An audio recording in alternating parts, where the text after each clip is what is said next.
प्रधान सचिव की हुई है गिरफ्तारी। सीबीआई ने किया है गिरफ्तार राजेंद्र कुमार को। मनीष सिसोदिया इस वक्त एक प्रेस कॉन्फ्रेंस कर रहे हैं। तैयारी कर रखी है, उस पर काम शुरू हो गया। दिल्ली की सारी अनऑथराइज्ड कॉलोनीज में हम सड़क और नालियां बनवा देंगे इस साल के अंत तक। वो काम जिस ऑफिसर की जिम्मेदारी थी और जिस ऑफिसर ने तेजी से उस पर काम करना शुरू कर दिया था, उस ऑफिसर को अचानक हटा के अंडमान। तो जैसा कि लग ही रहा था और जैसा अब बयानों का सिलसिला शुरू भी हो जाएगा, दिल्ली सरकार एक बार फिर से इसे एक मुद्दा बनाएगी, एक इशू बनाएगी, केंद्र वर्सेस स्टेट जोड़ेगी। हालांकि सीबीआई ये लगातार कहती रही है, उसके बाद जब से शिकायत मिली है, जब से उसने इस पूरे मामले की जांच करनी शुरू की, उसके बाद पुख्ता सबूत हैं टेंडर के घोटाले में। राजेंद्र कुमार इससे पहले भी पूछताछ के लिए बुलाए जाते रहे हैं और सीबीआई का कहना है कि उसके पास केस काफी पुख्ता है, तभी आज गिरफ्तारी हुई है। आइए सीबीआई का वर्जन सुनते हैं। आज वरिष्ठ लोक सेवक राष्ट्रीय राजधानी क्षेत्र दिल्ली, एक अन्य कर्मी, दिल्ली सरकार, दिल्ली की प्राइवेट कंपनी के 2 तत्कालीन निदेशकों एवं एक प्राइवेट व्यक्ति सहित 5 व्यक्तियों को गिरफ्तार किया। उक्त वरिष्ठ लोक सेवक एवं अन्यों पर घूसखोरी एवं आधिकारिक स्थिति का दुरुपयोग कर दिल्ली सरकार के ठेकों को आवंटित करने में दिल्ली की प्राइवेट कंपनी का पक्ष लेने का आरोप है। गिरफ्तार आरोपी व्यक्तियों को दिल्ली की नामित अदालत में कल पेश किया जाएगा। आगे की जांच जारी है। तो आपने देखा है कि राजेंद्र कुमार की गिरफ्तारी हुई, सीबीआई ने उसके ऊपर भी प्रेस कॉन्फ्रेंस की है। और जब हंगामा पिछली बार हमने देखा है कि हुआ था, जब छापेमारी की गई थी, उस वक्त भी अरविंद केजरीवाल ने इसे सीधे तौर पर केंद्र से जोड़ दिया था, मोदी सरकार पर सवाल उठा दिए थे।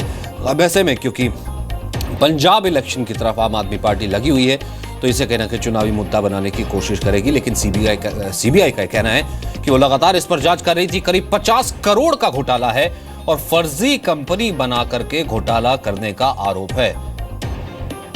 सतीश उपाध्याय इस वक्त बीजेपी के दिल्ली के वरिष्ठ नेता हमारे साथ फोन लाइन पर मौजूद है।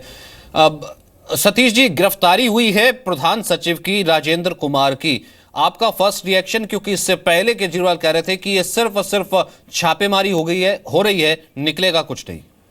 देखिए, मेरा कहना है कि इस गिरफ्तारी से एक चीज तो साफ हो गई, इस आम आदमी पार्टी का जो डबल कैरेक्टर है, दोहरा चेहरा है और भ्रष्टाचार को बढ़ावा देने का काम तो इस पार्टी ने किया है।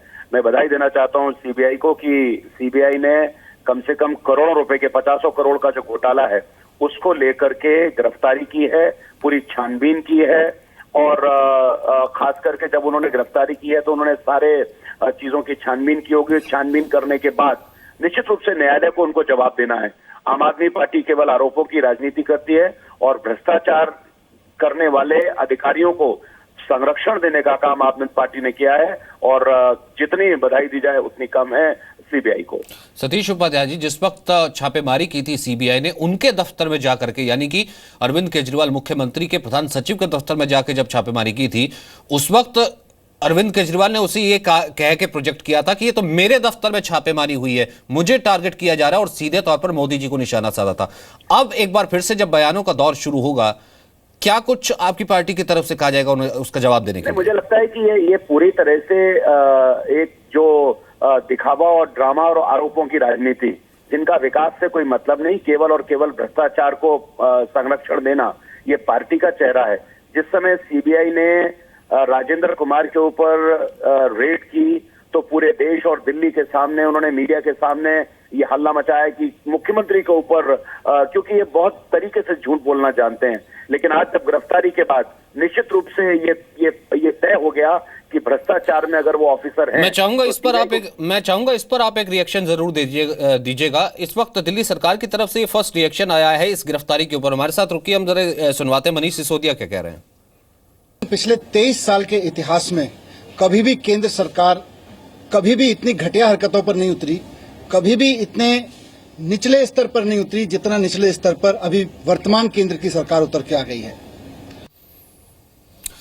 सतीश जी, सुना आपने बानगी? मैंने सुना कि मुझे लगता है कि राजनीति के स्तर को जितने निचले स्तर पर आम आदमी पार्टी की सरकार ने पहुंचा दिया और आम आदमी पार्टी के नेताओं ने पहुंचा दिया, शायद वो देश और दिल्ली पूरी तरह से देख रही है।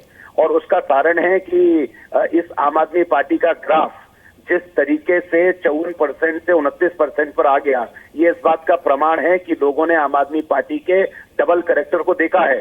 ना तो इनको प्रधानमंत्री का सम्मान है, ना इनको संविधान का सम्मान करना है, ना इनको संवैधानिक पदों पर बैठे हुए लोगों का सम्मान करना है। सारे संविधान की व्यवस्था और कायदे कानून को ताक पर रखकर एक अनैतिक तरीके से ये सत्ता को चलाना चाहते हैं। और निश्चित रूप से सत्ता अगर चलती है तो वो कानूनों से चलती है, वो संविधान से चलती है, वो इनके बनाए नियम और कानूनों से नहीं चल सकती। जी सतीश जी, बहुत बहुत शुक्रिया हमसे बात करने के लिए। कम से कम एक चीज तो साफ स्पष्ट है, जिस तरीके से पहला बयान आया है आम आदमी पार्टी का, कि कम से कम भाषा की जो मर्यादाएं जिसे कहा जाता है वो तो एक बार फिर से टूटने वाली है।